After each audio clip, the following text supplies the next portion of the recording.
มหนาวพัดมาอีกแล้วน้องแก้วคงหลงคอยพี่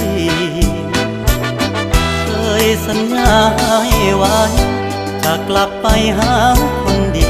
เพราะน้องพี่คงจะกลัวลมหนาวพัดมาอีกคนหนาวกระมนหัวใจปวด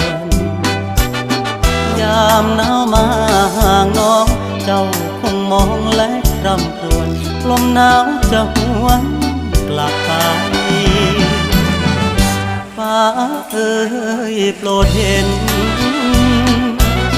ฟ้าโปรดเป็นพยานให้ความรักยังไม่คลอนนิรันดร